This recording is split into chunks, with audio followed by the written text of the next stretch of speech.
From owning no land to ruling over money, from being forbidden to have an honorable profession to mastering the pulse of the global economy. A story that might sound like a legend, but is real. Let's travel back in time. To the year 1516, somewhere in the heart of Venice, among narrow streets and tall walls, a neighborhood was formed with closed doors and guards who locked it every night. A small, forgotten quarter that would later become immortal in history, the ghetto. In the cramped streets of the ghetto lived people with simple clothes, tired faces, and silent eyes.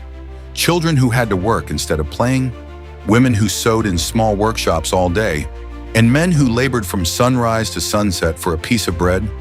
They were forbidden to buy land. They were forbidden from entering major and respected professions.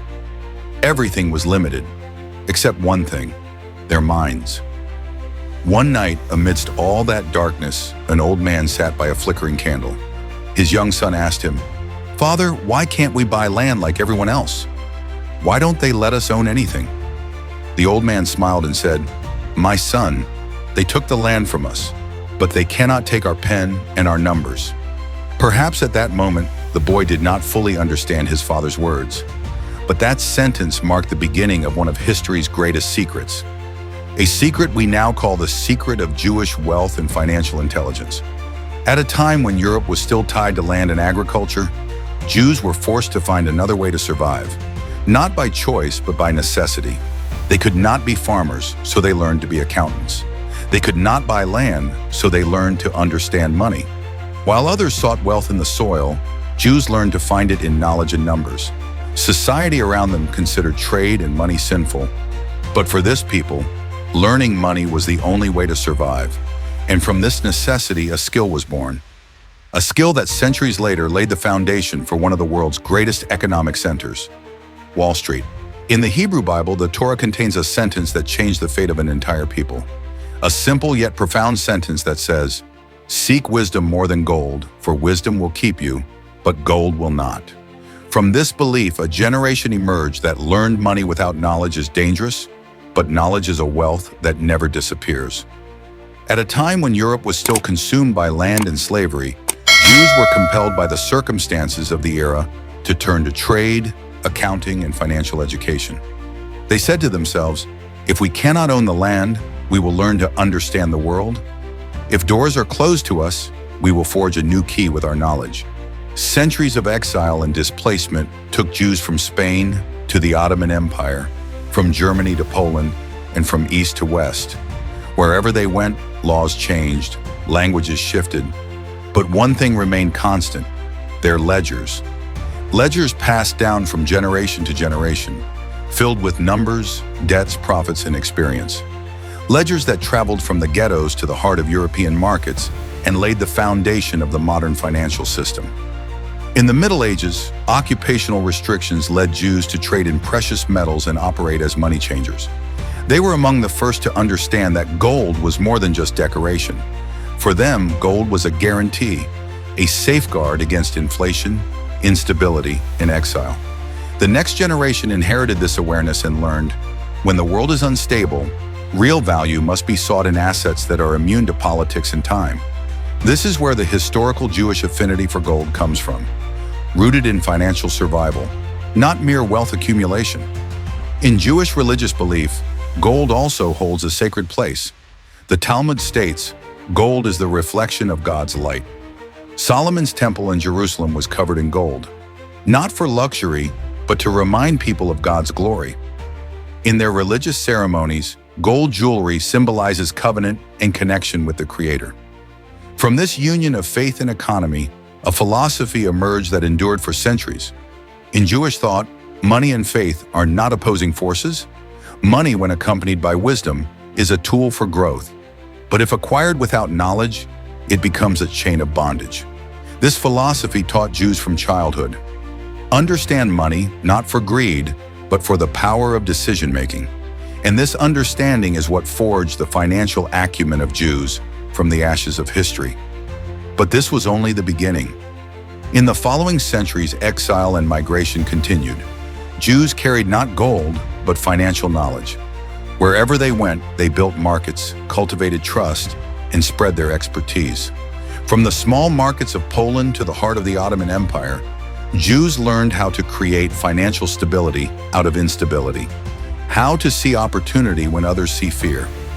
Perhaps this is why, throughout history, their name has been intertwined with trade, banking, and economics.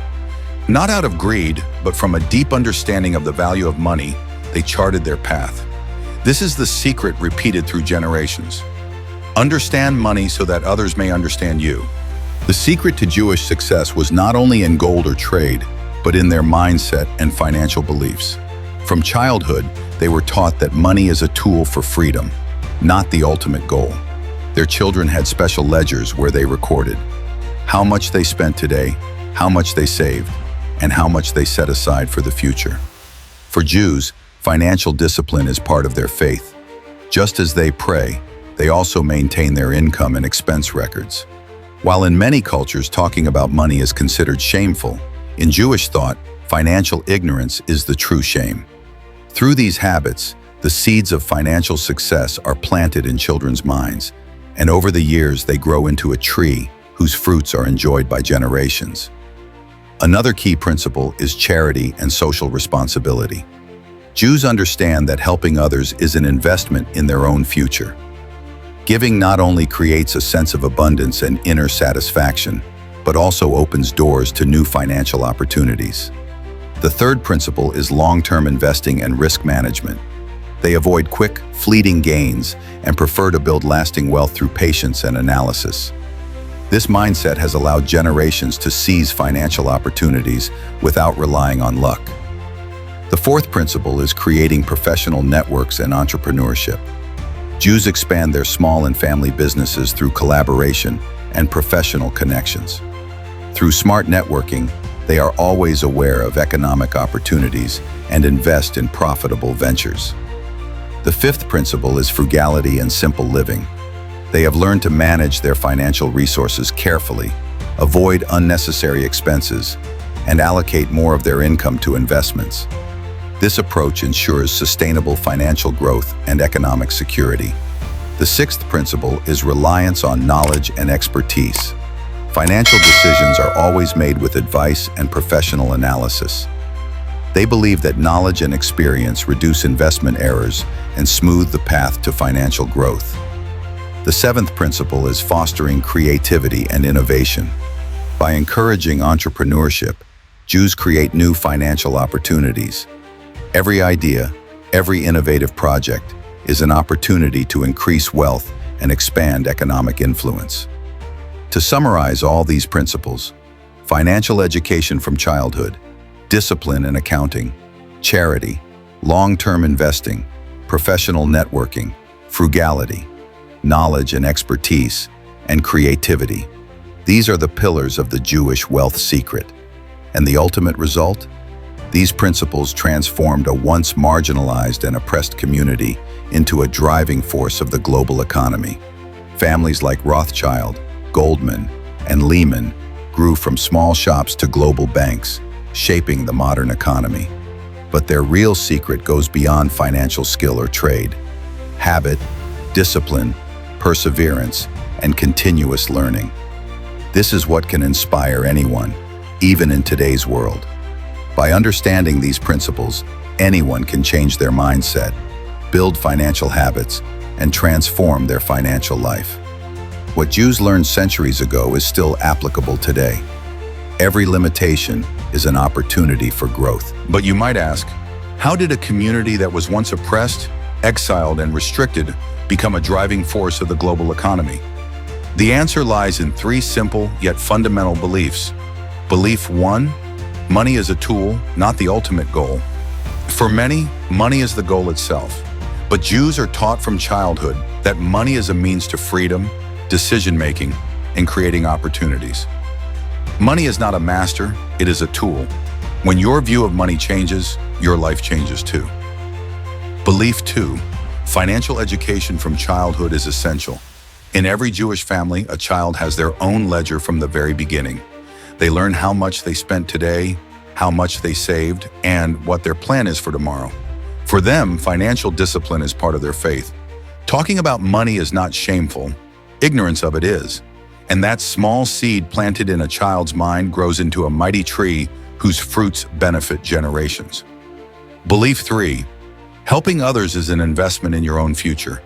Jews learn that helping others is not just charity, but a smart investment in their own lives. This belief creates a network of support and trust, allowing every member of the community to grow. When we compare these beliefs to other cultures, the difference is clear. In many cultures, money is often judged by ethics. We've all heard, be content, don't be greedy, worldly wealth is temporary. In Jewish culture, the motto is, work, build, spend wisely, and invest intelligently. Jews knew that money, if not used wisely, can be dangerous. Without financial knowledge, you will always remain dependent. But if you combine financial knowledge with faith and effort, you experience true freedom and power.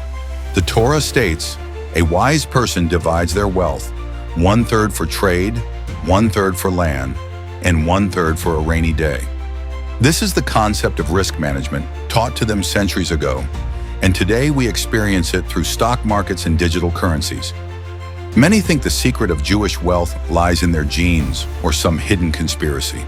But the truth is simpler. Their success lies in the right habits, discipline, continuous learning, and diligence. For them, money is not just a habit.